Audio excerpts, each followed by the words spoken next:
This is the Matt Report Podcast, a podcast for WordPress professionals, agencies, freelancers, consultants, users, community members. If you're interested in learning about the business side of WordPress, this is the place to be. If you're interested to have discussions, deep-rooted conversations about the community, where WordPress is going, and the business behind it all, it's mattreport.com, mattreport.com/subscribe. It's the number one way to stay connected. You're listening to Season 5. This episode of the Matt Report is brought to you by Pagely. Pagely, where we help big brands scale WordPress. It's enterprise WordPress hosting in the Amazon cloud. If you're building big, powerful WordPress websites for your clients, you need big, powerful hosting, and Pagely delivers.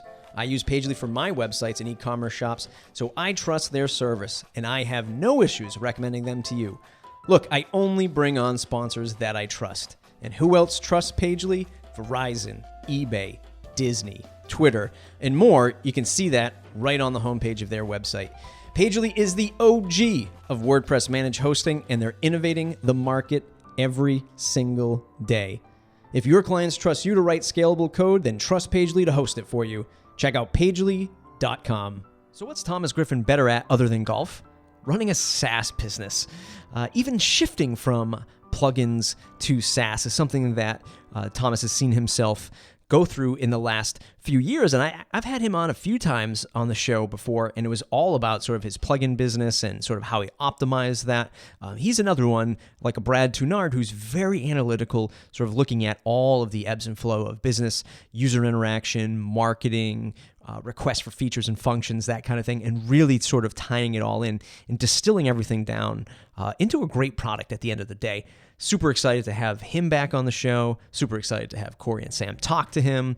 Again, if you love what we're doing here, go ahead in iTunes, leave a 5-star review. Really appreciate it. And as always, subscribe, mattreport.com/subscribe. Let's talk to Thomas. This episode of the Matt Report is brought to you by Gravity Forms. Gravity Forms was the first commercial plugin I ever purchased for my agency, and I've been a loyal customer ever since. When I see the annual renewal charge come through for Gravity Forms, I don't cringe or second guess keeping it in our toolkit. I'm a proud customer. Gravity Forms is not only a great example of a successful WordPress product, but a product that helps me become successful at what I do. See, it's more than just forms. It's a survey tool. It's an online payment transaction. It's the cornerstone to automated marketing through their Zapier add-on, and the list goes on. If you're looking for a contact form that's more than a contact form, check out Gravity Forms at gravityforms.com. That's gravityforms.com.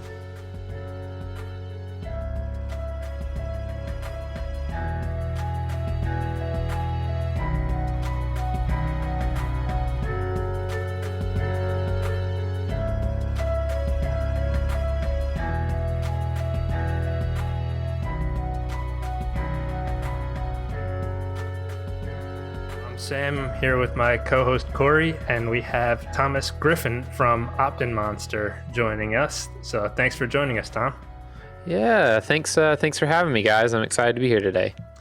Cool. So we wanted to discuss with you shifting from a plugin to a SaaS model. So just a brief outline, how the decision was made, what you were hoping to accomplish by switching to SaaS, how that's affected your business, and how you were able to change your pricing model specifically, and then how spreading beyond WordPress has affected the business. And finally, what would you do differently if you were doing it all over again?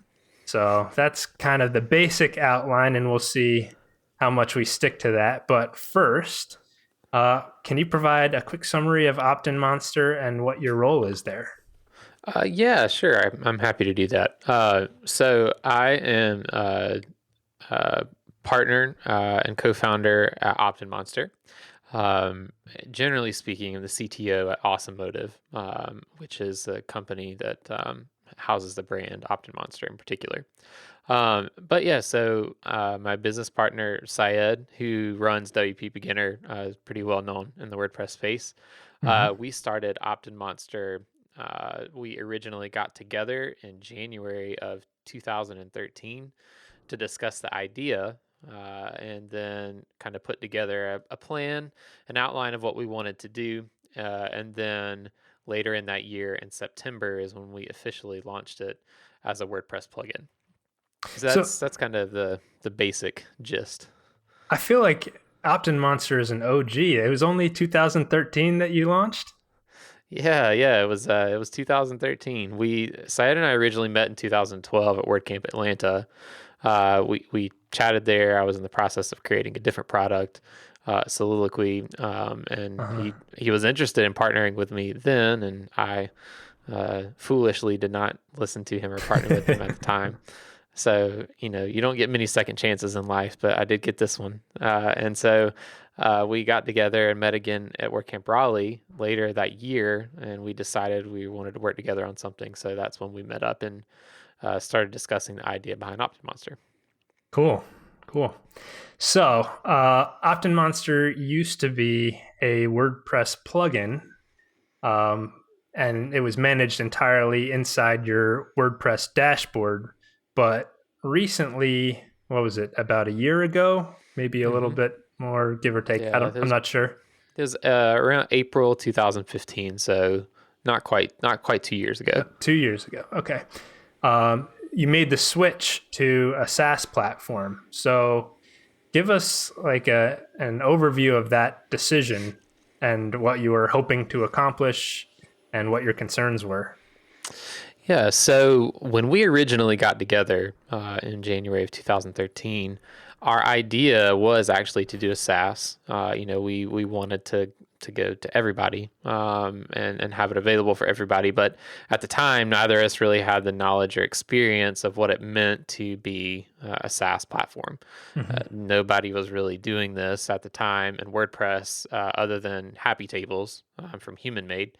And so we were kind of, wandering in the dark on it. And so we started putting together some stuff, had some ideas.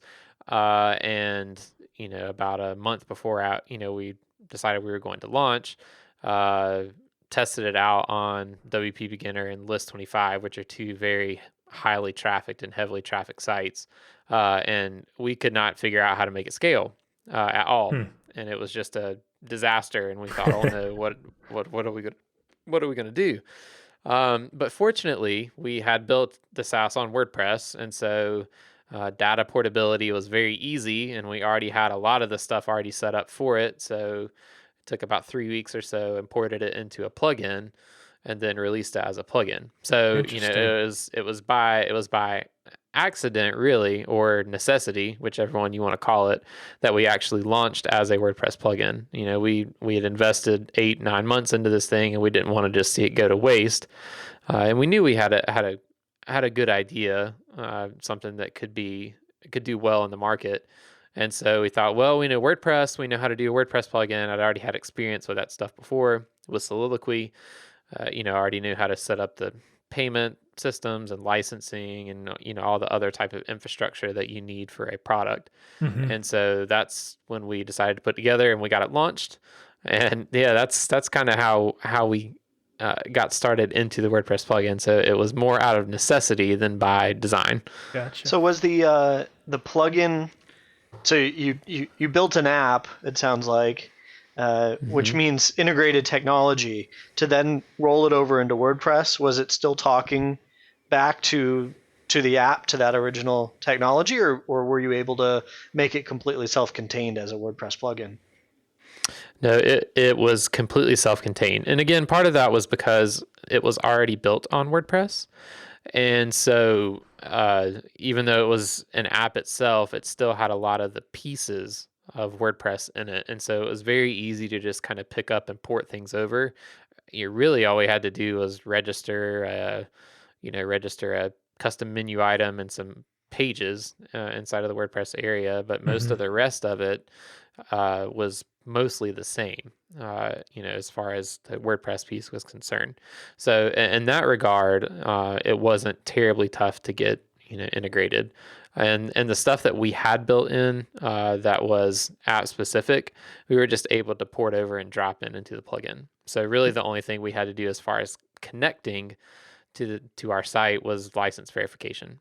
Which Gotcha. For me, that was pretty easy because I'd already built that with Soliloquy and had it tested and kind of knew how the process worked. So that made it pretty easy. Yeah. So you started with the idea of SaaS, then you switched to plugin, but then within 2 years you were back on SaaS. So Yes. were you like developing the SaaS in the meantime, and like what what were the roadblocks that you overcame in order to switch it back to that SaaS model that you had originally intended? Yeah, so we launched it as a WordPress plugin and receive a lot of really good feedback from it. A lot of great feedback. People loved it from the start. We instantly, even from the first couple months, we knew we had a hit and something that was going to do well. And so we just continued to refine what we had, and we're learning from customers about what they were asking and what they wanted to do. And as time grew on, so we get through 2014 and we're working through it, it just became very apparent that we continued to get people asking for refunds because they thought they could use it on their non-WordPress site. And we kept thinking, all right, like I feel like that's pretty clear on the pricing page. We looked through that. We were looking through the questions and all that stuff. We're, making it clear, hey, this is just a WordPress only product. But the demand to use it outside of WordPress continued to grow. And so it got to a point where our pre-sale inquiries, all of these things, it was something like a third of our pre-sale requests were asking to be able to use it on a non-WordPress site. Wow. And so we thought, I mean, gosh, there's so many people asking for this. It would really benefit us if we listened to them and actually figured out how to implement it. Right. And so we started those talks of figuring out, okay, let's figure out all the stuff that we need to do to make this into an app, and then let's figure out how we can scale it. Because at this point, we have no choice. We're going to have to figure out how to scale this, because that was going to be a way for us as well to differentiate our product. And so we started the process of converting it over into back into a SaaS application. And eventually, and I'm not quite sure how the conversation happened. It might have happened at a Pressnomics, where we got in touch with Pagely. And Pagely at the time had started or had begun the move upstream into enterprise. And so we were, I know we weren't, the first big customer they had, but we were one of the first, big customers like this to do a SaaS application. And they really wanted to work with us. They wanted to work with us to battle test their platform, to see how it could work and scale. And so we partnered with them, so they would handle our server infrastructure and our hosting infrastructure. Oh, nice. And so that really helped to be able to leverage their experience. Josh and the team at Pagely were fantastic working with us, figuring out how exactly our app worked. What we needed to do to make sure to scale, because at this point when we go to an app, we had grown, and it's not like it was just starting from scratch with nobody. It's like we had a reputation now, and we have to uphold it. So we have to make sure we do this stuff right.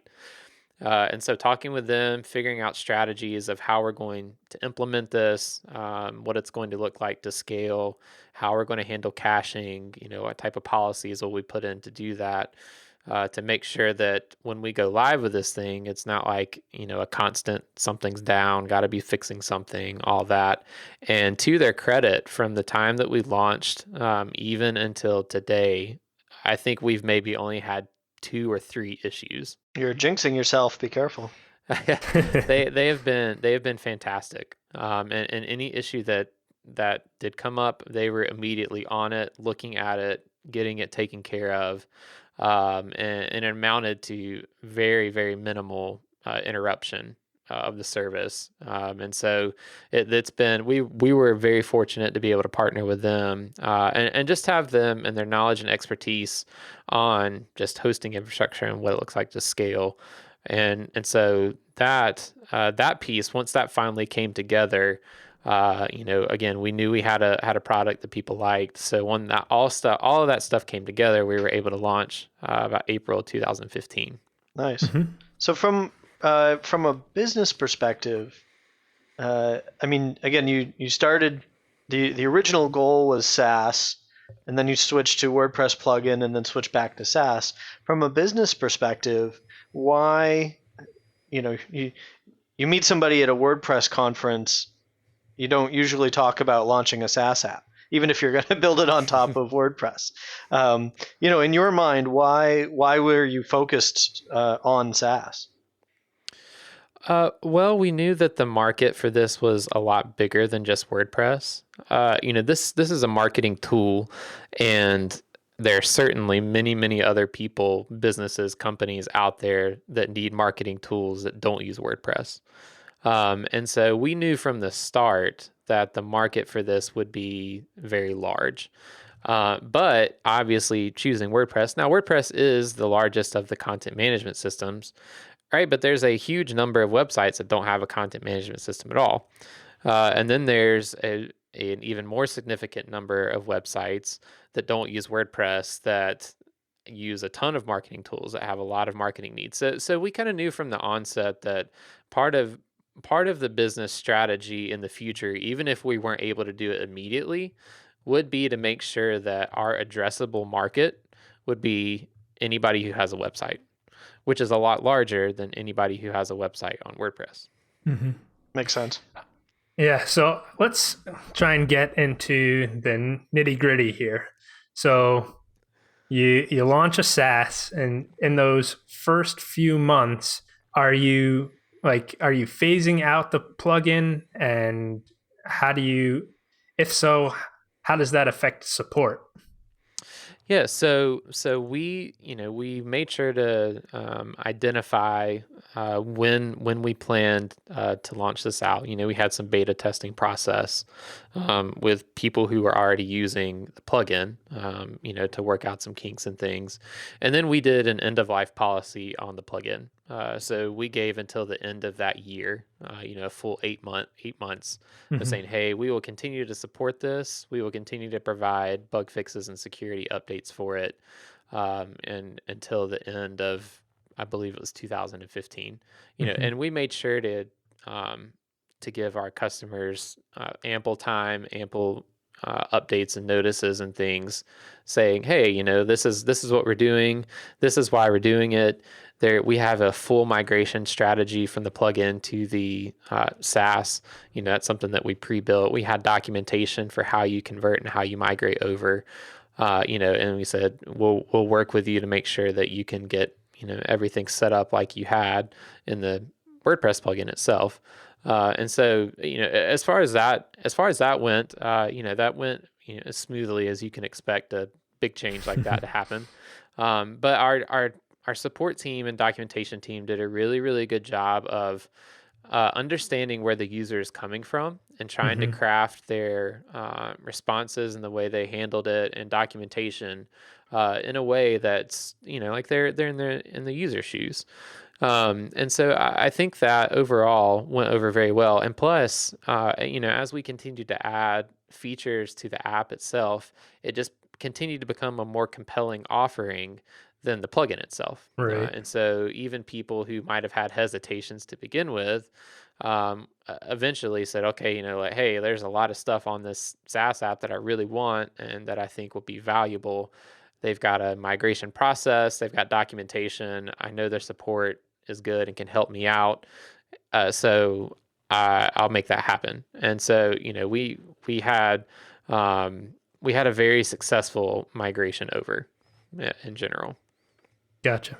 So does the plugin version still work? Are there people that are still on the plugin version even though you've sunsetted support for that? Or and like how long did the switch take? Were people waiting up until the very last day to make the switch over to SaaS and not switching at all? Or there are certainly always those people that that take forever to be able to do things. It is WordPress after all. I mean, they're just some people who don't like change, and I understand that. Change is never easy. right. And so certainly there were people that wait. I'm 100% positive there's still websites running the old plugin. I'm fairly certain of that. To be clear, the new platform would work on a WordPress site still anyway, right? Yeah, that's right. We launched a different WordPress plugin that was actually in the WordPress repository and still is, the OptinMonster API connector plugin. And so it's a wrapper for pulling down campaigns that you create on our site. And it provides a lot of the targeting tools that you would want in WordPress to make things very easy, like page targeting or category targeting or targeting by Gotcha. tags, or maybe if somebody's logged in or not, stuff that's very specific to the platform, because people want that type of targeting. And so that really was a great benefit for us when we launched into a SaaS, because we had already been in WordPress and we were WordPress people. Our WordPress integration with the SaaS is second to none. Like it's very strong because we understand the WordPress space, we understand the WordPress user, we understand the type of targeting that they want to do, and so we're able to provide that in a way that's very valuable. Yeah, can you go into that a little bit more? Like, what are the most important parts of that connection between the SaaS and WordPress? Yeah, so one of the biggest pieces is page level targeting. You want to be able to target your visitors and be able to have that data be meaningful. Being able to have meaningful data is way more important than just having data itself. And so instead of showing the same newsletter sign up everywhere on your site, whereas you have something targeted, let's say you have a category on your site that's specifically related to baseball, and you provide some type of lead magnet or value proposition that's geared towards specifically baseball, then people that sign up for that, you're going to be able to target them a lot better because you know that they're interested in baseball.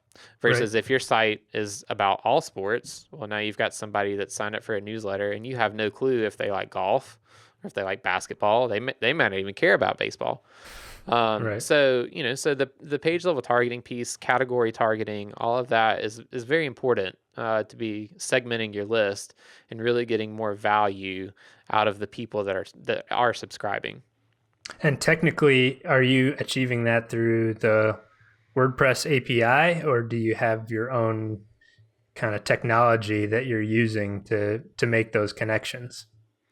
So that's with we just do the checks that WordPress provides, is page, is category, all those things based on the selections that you choose, and then we output the embed codes to load the campaigns based on that. Now we also have technology in OptinMonster called the Display Rules Engine, which is very powerful. Has some incredibly powerful targeting, so that even people outside of WordPress can do the exact same things.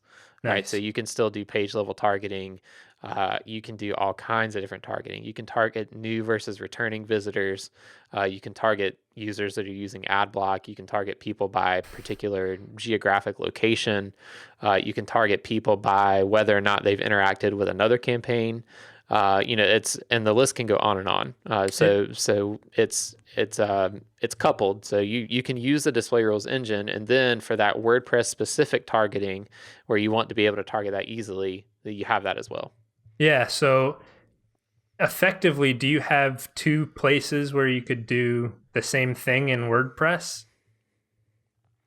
Like, can you target within the WordPress installation itself and then make those same targeting rules through your the SaaS targeting engine? Certainly. Anything that you target in WordPress, you could target in the SaaS as well. But that's part of the reason why you'd want the WordPress plugin, so you don't have to do that. It's a lot easier. It's a lot easier to just point and click on a category or type in a search for a page that's on your website and select that versus having to type it into the engine itself. And that's where you find a lot of value in those type of integrations to different platforms. So talking about two different platforms, thinking back to when you switched, I guess, back from a plugin to a SaaS, what were some of the challenges with interface and like the onboarding process, for example? So the onboarding process. So onboarding is important and critical whether or not you're a WordPress plugin or if you're a SaaS. And so we really had to focus a lot on documentation. Really trying to document out the process, making sure that our users got that stuff. when they purchased the product, that they were guided and directed to the proper locations, that it was clear what actions they needed to take. And so that process in particular, when we switched from a plugin to a SaaS, really didn't have, we didn't have to really take into account much WordPress folks anymore in regards to, okay, now they need to download a plugin. Now we need to show them how to install stuff WordPress immediately after which purchase. is naturally a little confusing anyway for most people. Yeah, so now it's just, okay, I've got my payment, I click a button, I'm in the dashboard, and now I've got something telling me, hey, click here to create your new campaign, and then walking them through the process of what that looks like, and then, providing some helpful guided tours, little tooltip tours to help people understand, here's how you use things, here's functionality. Here's, once you're done doing everything, here's how you embed it. And then in that screen, it can show you, hey, if you're using WordPress, here's how you can use it with WordPress. We've got an awesome plugin that you can install, using your plugins page, a process that's pretty familiar with any person that's using WordPress, and can get connected with your OptinMonster account, easily pull down the stuff that you've created, and do some pretty neat targeting with that. Nice. Yes. So it sounds like you have pretty extensive documentation about how to connect OptinMonster with WordPress. It sounds like you don't even need the plugin, the WordPress plugin, in order to use OptinMonster with WordPress. But are you still getting, even considering those two things, are you still getting a lot of support requests that are like wondering what the best way to connect OptinMonster to WordPress is, or how should they install the plugin? No, most of the requests like that are pre-sales asking if we work with WordPress. Then, at that point, we tell them, yes, we do. We point them to documentation. And really, because again, we're WordPress people, so we understand how the process works. So our documentation for that is pretty solid. And we try to keep it updated very regularly, have a lot of screenshots to try to give people walkthroughs. And generally after that, people are pretty set on being able to understand, okay, here's how I get it integrated, here's the steps, here's the process. And from there, of course, there's some people that might be confused or come through and have a question. But the majority of people, when they ask that, it's a pre-sale, just wondering if we work with WordPress. And it's at that point that we can educate them on how we work with WordPress. And generally from there, they have no issues getting it up and running with WordPress. Do you, I guess, thinking about you're now moving away from a WordPress plugin to a SaaS app, do you still, are the majority of your customers still on WordPress, do you think? That's a great question. I think we still have a lot of people that use WordPress, and again, it's very popular. So a lot of people want to choose that and want to use that. But we also have a very large base that's not WordPress. That have their own CMS. We have a really, really strong customer base that uses Shopify.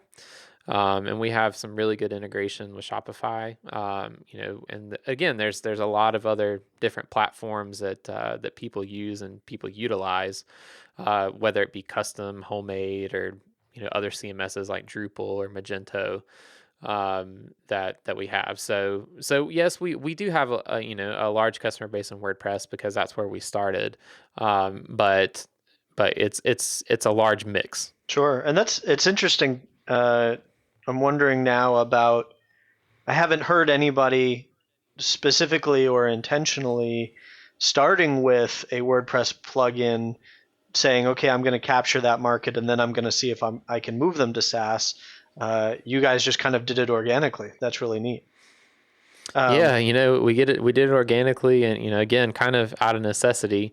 But we also, we had the benefit of having a reputation in WordPress, having WP Beginner, and all of that, and previous products in the space where we built a reputation for having good products. So it wasn't a completely cold start in the WordPress space. Unlike where it can be in the SaaS space, just starting out, which can be much tougher to gain your footing, because it's not just a niche where you might know people, but it's a much bigger world. Right, and that was actually one of the reasons I was intrigued with covering this topic and why I wanted to do this series, because it's having launched SaaS apps previously. I was launching to the entire internet, whereas here potentially there is this sub-market, or at least the WordPress ecosystem, which is a little smaller. So it's interesting to see the overlaps. Does WordPress still play a role in the SaaS app now? Is OptinMonster, the SaaS app built on top of WordPress, or is it freestanding? No, it is built on top of WordPress. So very cool. It is powered by WordPress. And again, with the help with the folks at Pagely, we figured out how to scale it very well.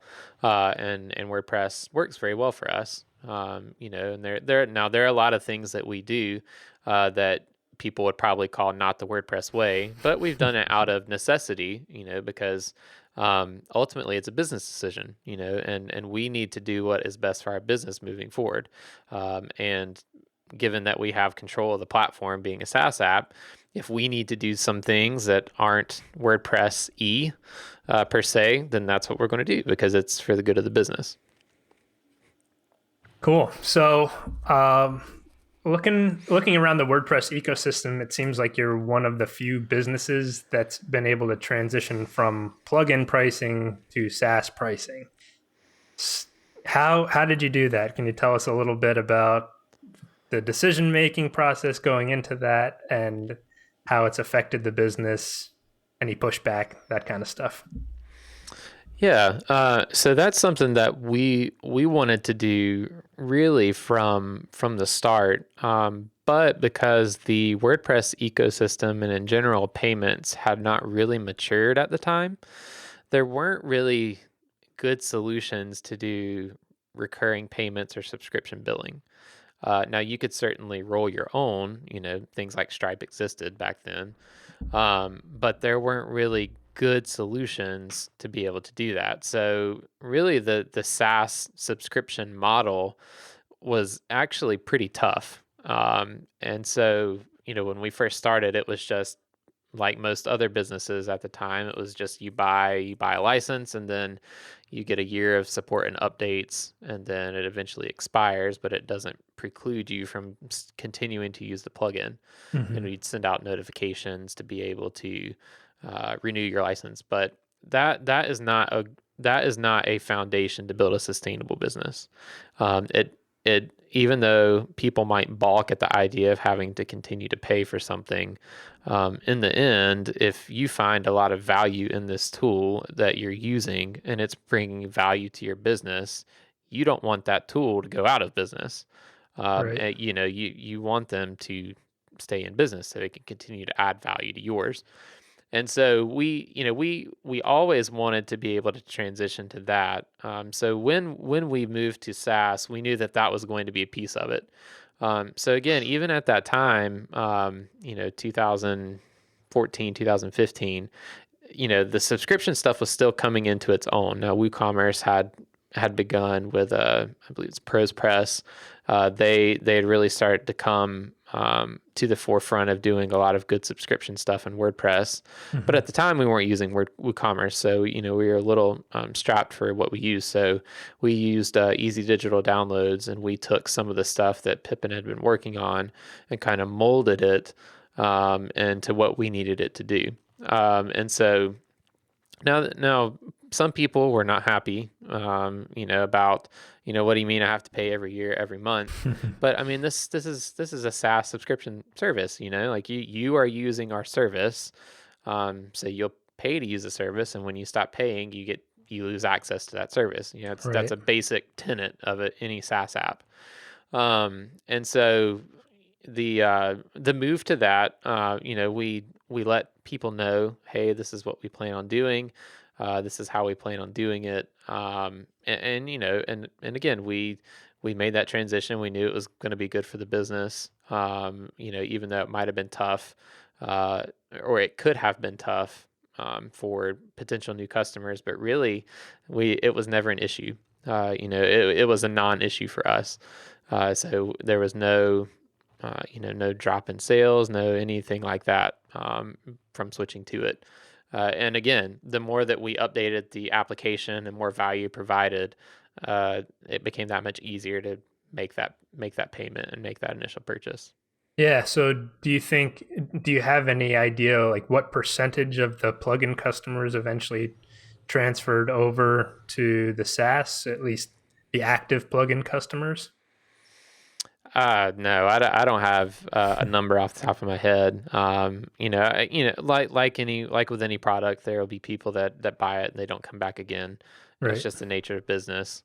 But I believe we had quite a few people come to and move over to the SaaS, and it wasn't like they had to purchase a new subscription.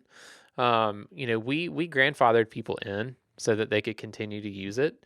That they could use the SaaS platform. We weren't going to do injustice in that regard and say, oh, you just bought this, now you have to buy this other thing again a month later. No, Right. We made sure to grandfather people in too, so that transition was much easier. Did you grandfather them in for like the remainder of their year license, or like what Yes, was we the did. offer? Okay. Yes, What about the lifetime users? they continue to have lifetime access. So, we made a promise to them that you buy this and you get it for life, and we kept that promise and we'll continue to keep that promise. Yeah, it's pretty generous from a business perspective. I'm sure customers, they might be expecting that, but from a business, that's kind of a difficult thing to offer. Is that does providing support for them? Are you able, from a business standpoint, to provide support for them and still maintain the margins that you want to maintain? Yeah, and again, we are people first and customer first. Our customers are our number one priority. And if we make a promise to them that, hey, you're going to get lifetime access and you get priority support with us, then that's what we're going to continue to do. It's that is the good business decision. And long, that is a good business decision. It's always a good business decision to put customers first. And so that's what we said we do, and that's what we will continue to do. Gotcha. Have you found it different and maybe easier to sell your service? Before it was a plugin, now it's a SaaS app, but this awesome functionality, there's a lot of talk. It's challenging in WordPress because in certain camps there's this expectation that everything is free, and there even for the people willing to pay, it's established that plugins are a few bucks or that kind of thing. Obviously, a dramatic shift to even where it's very reasonable pricing, it's monthly pricing. How have you found it different to actually be selling this product in these different contexts? Yeah, so from the start, we've always been a premium paid product, and that's because we believe that the value that we provided was great enough to warrant people purchasing it. And that also comes from the idea too. We're a bootstrap company. We don't have funding, nor do we take funding, and so that crazy high growth strategy with a crazy growth curve just doesn't make sense in that context. And even when we switched over to SaaS originally, we still only had yearly plans. So we didn't actually introduce monthly billing until sometime after we had launched the SaaS. And I can't remember off the top of my head when that was. So the switch and everything and moving over to that, the payments and customers balking at it, it really wasn't too much of an issue because people are already conditioned to expect I have to pay for this. Nice. And it was just a difference of it's a plugin versus a SaaS. Mm-hmm. Sure. Yeah, and it sounds like you managed those expectations pretty well. Things went well. Things went well during that transition. And so what about sort of the same question but with marketing? Have you found it different marketing a WordPress specific product to a SaaS, or a CMS agnostic product, and maybe what were some of the challenges? Yeah, so from a marketing perspective, it's the we certainly have different strategies and things that we employ, but in general, um, some of the best marketing you can do is having a great product. And having fantastic, fanatical customer service. And so those things did not change. We weren't going to compromise on the quality of the product, nor were we going to compromise on the customer service that came with it. And so, from that aspect, it should be no different. Any product in any space, those should always be two tenets, kind of core tenets of what your product does, and those work great as a marketing vehicle, right? That's a fantastic way of having your customers going out and talking word of mouth to other people. Hey, you need to try this. It's an awesome product, and they provide really good support. But from a more typical or traditional marketing approach, no, I mean it's really not that much different. We want to continue to provide great content and educate our customers, and bring people in through that. So you see on our blog, we have regular, high quality, value adding content that's applicable to anybody in the marketing space, and that's not only to our current customers, but to potential customers too. Mm-hmm. And you'll find that we work to employ that strategy on any other product, because it's anywhere where you have high quality, differentiated content that adds value, people are going to be attracted to that. And so that's what we attempt to do, both for customers and potential customers. Gotcha. So I think we're well beyond a half hour now, so we should probably start wrapping up. But before we do, if you could go back and do the transition to SaaS again, is there anything that you do differently? Is there anything I'd do differently? I was thinking about this question, and we were very fortunate in how and the necessity of moving to WordPress. We were able to learn a lot of things about customers and about our market, which helped make the transition to SaaS that much better. And thinking through it, as far as transitions and updates and launches like that, it was really smooth. To be such a big change, it went over very, very smoothly. It was almost eerily smooth. I remember sitting back like after that, we'd redone the website and the app was up and nothing was down, and there's no support tickets or anything coming in. I Wow. think, okay, like did we do something wrong? Is something not working? But that goes a lot of credit to our team. Who again, we take our customers very seriously, and part of that comes in quality and testing, really trying to test and make sure that these things worked well, and were implemented well. And that really showed up in that launch. It was almost eerily quiet. It went over very smoothly. So as far as changing, of course, I would have loved to be SaaS from the start. That would definitely be something I would do differently again if it were possible. Do SaaS from the start. But in general, I think the way that things went and the way that things turned out, I really don't know if I'd change that much. And I think few people could say that. That's great. Well done. Well, thank you so much for your time. We really appreciate all of your insight, and wish you guys the best of luck. It's been fun watching the journey thus far, and I look forward to continuing to see how you guys grow. Awesome. Yeah, thank you. If people want to get in touch with you, where can they find you? Yeah, so you can find me on Twitter at @JThomasGriffin. You can head over to any of our product sites, particularly OptinMonster.com. But I'm pretty active on Twitter, so I think it's the best place to find with me, connect with me. Or if you're in post status, you can just ping me in post status. So I'm in there as well. You can find me there. Sweet. Shout out to post status. That's right. All right. Thanks again, Thomas.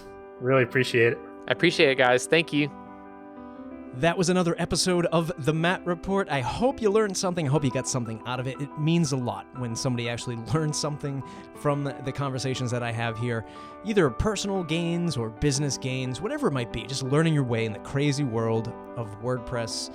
That's why I do it. I couldn't do it without my audience. I couldn't do it without my sponsors as well. So please go ahead and thank the sponsors. Use the services that I've mentioned in these episodes. I really vet them and make sure that they're only putting out good products with great support, and they really care about the WordPress community. That's why I've chosen them. So it means a lot if you go ahead on Twitter and tell them that you heard them on the Matt Report podcast. As always, mattreport.com/subscribe to join the mailing list. It's the number one way to stay connected.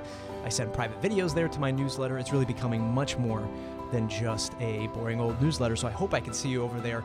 And the best thing that you can do for the show is head on over to iTunes, search for WordPress Podcast, leave me a 5-star review if you enjoy the episode. I'd really appreciate it. We'll see you in the next episode.